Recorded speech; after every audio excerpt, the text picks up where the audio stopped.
Hi, this is PHYS30141 video 28. We now move our discussion onto the concepts of guided radiation. Why would we want to guide radiation? Well, we imagine a simple example where we have a source of radiation at point A and a receiver of radiation at point B, separated by some distance d. Point A, this source might be a half-wave antenna, such as a radio transmitter or a television transmitter or a mobile phone base station, and we can imagine what the receivers at point B might look like. The energy which is emitted from our source, from our transmitter, will decay, its power will decay proportional to 1 over d squared. So this is a fundamental property of transmission in free space. And of course it leads to a great inefficiency if we have a certain sensitivity of receiver at point B. However, we may have certain situations where we wish to confine the radiation, we would try to confine the radiation so that the power loss is lower than this 1 over d squared behaviour. And we can do this. And it was Oliver Lodge in the late 1800s who realised that by placing a cylinder of some sort around a test source, which in that case it was a spark gap, the signal at point B was increased compared to what it was when there was no conducting cylinder. So the cylinder was able to guide the radiation from point A to point B. Now today, and in our discussions in the following videos, we will talk about two main kinds of guiding systems. The first is the transmission line, and the second is the waveguide. You'll already have seen transmission lines. Here is a coaxial cable, and the coaxial cable consists of a center conductor with some insulating material between it and an outer conducting sheath, and high-frequency signals can be guided along this cable from one end to the other. And naively and correctly, we would expect that the power loss along this cable now goes as something to do with the distance, exponential to do with the distance, where lambda is some decay length to do with the conductivity and other losses in the cable. So you can see here that this cable consists of two conducting pieces which carry the signal. And we will start our discussion by thinking of two parallel conductors spaced some distance apart, with some sort of insulating material between them, and this is our transmission line. And we will see that the coaxial cable, coaxial means that these two pieces, these two conductors, share the same axis. We will see that this coaxial cable is also a form of transmission line. So a transmission line contains two parallel conductors. The waveguide is different. The waveguide consists of a single conducting material, typically, although there are such things as dielectric waveguides, but we will look at conducting waveguides where there is some dielectric material in the center, which is often just air, and a single conducting boundary around the outside. So we can see that this is similar to the original concept of the waveguide as conducted by Oliver Lodge, but today we tend to use rectangular waveguides, and they're rectangular such that the two dimensions are different to each other, and we will see why it is convenient to make B over A roughly equal to 2. So that's our definition. Our definition of the transmission line is two parallel conductors, whereas the waveguide is a single conductor surrounding an insulating material or space. So let's first look at the transmission line. So in our transmission line, we imagine some load that will take, that's our receiver for the signal, and we have some source which is driving the signal towards the load. And our transmission line consists of two conductors which are long, where long means large compared to the wavelength of the signal inside the conductors. And we'll start by considering that the source is at z equals 0 and that the load at the other end is at z equals L. So let's look at that idea in a little more detail. So here are our conductors again. And we wish to know what happens to the voltage. So if we have an AC signal being generated at the source, there will be a certain voltage V, and at the end there will be a change voltage which, for each small piece of distance travelled along the conductors, will be changed by whatever the rate of change of the voltage is. So we're going to think about a little piece at a time. So this piece is going to have some size delta Z, and we can draw an equivalent circuit. We know that the two wires will have some inductance and they will also have some capacitance. So if we write down the inductance per unit length, the inductance over this distance delta Z is just the inductance per unit length times delta Z, whereas the capacitance is just the capacitance per unit length times the same delta Z. Now at the same time as this voltage is being generated, it's driving a current, I, along the cable, but at any given instant, as the current is being delivered, it can charge up the capacitor, and as the current is trying to flow, it will cause a voltage to be generated because of the inductance. So we imagine as well that the current will change as well as the voltage. So our job is to figure out what dV by dz is and what di by dz is in the situation where both V and I are varying. Well, the change in the voltage, delta V across this gap, delta Z, is equal to dV by dz, delta Z, of course, which is just given by the inductance over that distance, times the rate of change of the current. However, the reason the current is changing is because of the charging of that capacitance, which is given by this formula. So we can rewrite the capacitance, of course, as being equal to d by dt of the capacitance per unit length times delta Z times whatever the voltage is. And you can see that we can eliminate delta Z, and we can write down two equations that relate the spatial variation of the current is given by the time variation of the voltage with some scaling factor, which is the capacitance, and the change of the voltage over the distance is due to the inductance generated by the time variation of the current. So these are the telegrapher's equations.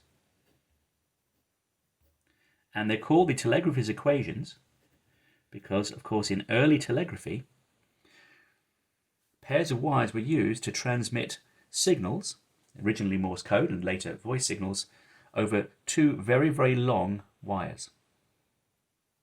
Now, we can eliminate V by combining these two equations. So we differentiate the top equation, we differentiate with respect to time, and we differentiate the bottom one with respect to Z. And we can eliminate the voltages. So let's write that down. So in fact, I'm going to differentiate the first equation with respect to Z. So I get d2i by dz squared equals minus c tilde d2v by dz dt. And the second equation is d2v by dt dz is equal to minus L d2i by dz squared. And of course, I can match those two terms together, and I can get that d2i by dz squared is equal to L tilde C tilde. Remember that these are the capacitances and inductances per unit length, is given by the rate of change of the current.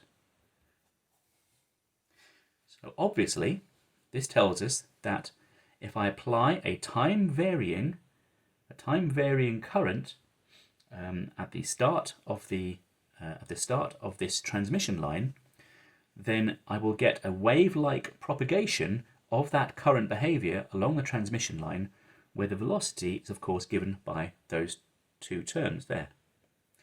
I can do exactly the same procedure where I differentiate the other way around, actually the way around I originally said, and I can see that the voltage also exhibits a wave-like behavior. So I imagine a time variation of the current and a time variation of the voltage will both propagate along the transmission line with the same velocity. And already you can probably appreciate that there will be some relationship between these two equations and the equations we saw for the electric and magnetic field propagation through a dielectric. So the solutions to these equations have the form, for a given frequency, omega, that there will be a wave number that will be obtained for that frequency. And of course, the velocity for that given frequency is omega over k, and that's equal to 1 over root L tilde C tilde. So the two signals, the voltage and the current, both travel at the same velocity. And notice in our simple model that there is no resistance in our cables. So notice I didn't put any resistance anywhere in this circuit. Because there's no resistance, there is no overall energy loss. So there is no reduction factor as I propagate along the transmission line. Now, I can substitute this solution. Remember, we have a number of different solutions, each for the different value of omega. I can substitute in a particular value of k into an omega into the equations, and I can write down, by substituting into our solution, I differentiate this these solutions with respect to time twice and with respect to space twice, and I get these two equations here.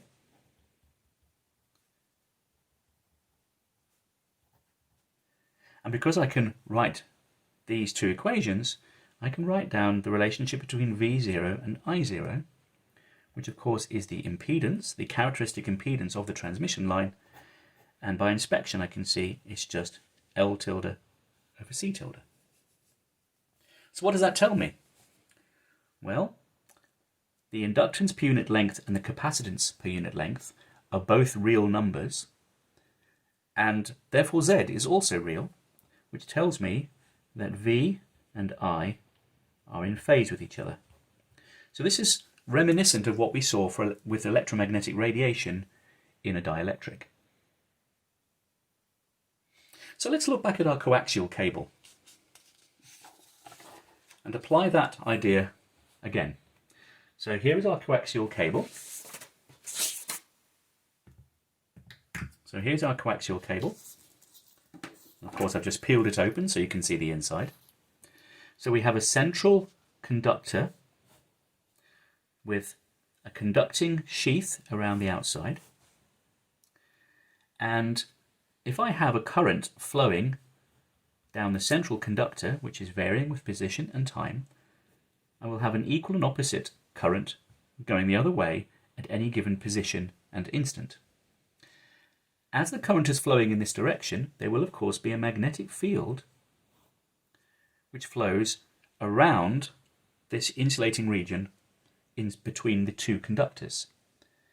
And if there is a particular voltage at any given position and time, there will be a corresponding electric field which points from the inner conductor to the outer sheath.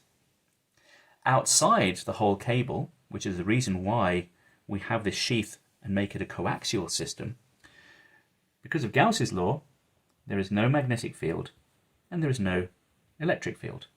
So this is a self-contained system, so if I have two cables which are near to each other, there will be no leakage of signal from one cable to the other. And this is the reason why we use a coaxial. Now in example sheet 4, you'll be asked to show, by considering the form of the electric field and the magnetic field, you'll be able to show that the capacitance per unit length depends upon the logarithmic ratio between the distance from the center of the cable to here, which is B, and the distance of the center of the cable to the edge of the conductor, which is A. Similarly, the inductance per unit length has a similar form, and you can see that it depends upon the dielectric and magnetic properties of the insulator between the conductors. It does not depend upon the conductors themselves. And applying what we saw before, which is there will be a similar wave equation that governs the motion of waves along this wire, the velocity of the wave is equal to L tilde over 1 over root L tilde C tilde, which is just, of course, mu r, mu naught, epsilon r, epsilon naught. So this, of course, is the same as the speed of an electromagnetic wave propagating in this dielectric here if there were no conductors. So the speed of the wave does not depend upon the fact that there are conductors bounding the wave within the dielectric. The function of the conductors is to guide the radiation along the dielectric. So we can regard this system as propagating an electromagnetic wave within the dielectric rather than in the conductors. So the conductors are there to support the current and the voltages, but the electric and magnetic fields are present within the dielectric.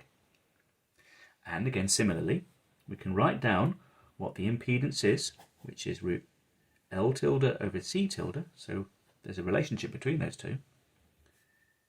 It's equal to 1 over 2 pi log B over A, and you'll show this in the examples. Root mu r, mu naught, epsilon r, epsilon naught. So notice that this is similar to our impedance of free space, but there's an extra factor that has appeared because of the geometry of the cable. So let's look at one last example. This is the example of the strip line. Now, originally strip lines were made by having two outer earths with a central conductor. But today we have what is called microstrip predominantly, where we have a single so-called ground plane. So this is conducting, and it's separated from some other conducting plane called the microstrip, which sits on the other side of this insulating material. So there will be some distance or thickness of this dielectric material, this insulating material, that separates the ground plane from this conducting strip on the top. And we'll also label that the strip has some width W, and the signal is being transferred over some distance L. So again, I imagine a current flowing one way on one side and the other way on the other side. But as long as G is small in comparison to W, I can simply write down that the electric field at any given instant, due to the voltage difference between this microstrip and the ground plane, is pointing directly across the gap. So there's no electric field over here and there's no electric field over here. And you can probably recognize that this is basically the same thing as a printed circuit board, where these are the copper strips which lie on top of the circuit board and transmit the signals, where the signals are carried because there's a voltage generated between each of these strips and some metallic ground plane on the other side. And this is relevant in the case of integrated circuits, where I have very high frequency signals, and I imagine some silicon chip communicating with another silicon chip, or an integrated circuit to be more precise, and there will be some finite distance connecting these chips together, so the signal propagation time from one pin on one circuit to one pin on another integrated circuit must be taken into account. There is a propagation delay from one to the other. So let's work out how the currents and fields look like inside this microstrip. So we take a close-up look and we see that at a given instant when there's a finite voltage here, there will be an electric field pointing downwards from this higher voltage microstrip down to the ground plane. And because there is current flowing at the same time, remember that the current and the voltage are proportional to each other, there will be a magnetic field. If the current is flowing into the page, there will be a magnetic field that points this way. And it is uniform for both fields. So for a current I flowing along the strip, I can write down that the magnetic flux is equal to BA, where A is equal to G times L. So I'm calculating the total magnetic flux passing through some region going this way. So A is GL, and the magnetic field is just given by mu r, mu naught, I over W, where W is the width. So watch out that this is W and not omega. That's a very common mix-up to make. So why have I calculated the flux? Because I can calculate the inductance per unit length is equal to phi over I, and I have to scale it according to however long L is, and I see that it's just mu r, mu naught, G over W. The capacitance is a little bit easier to work out. You've done this at first year. It's just equal to that, WL over G times the permittivity. So the capacitance per unit length, I simply get rid of the L. It's epsilon R, epsilon naught, W over G. So I work out the velocity, which is just equal to 1 over root L tilde C tilde. And yet again, it's equal to mu R, mu naught, epsilon R, epsilon naught. Or I can write it another way as being equal to C over mu R, epsilon R. So again, the speed of the signal along the microstrip depends upon the dielectric and magnetic properties of this insulating material that lies between. And notice it doesn't depend on the shape. We have the same speed whether or not it's a microstrip or a coaxial cable. So the velocity is independent of the geometry.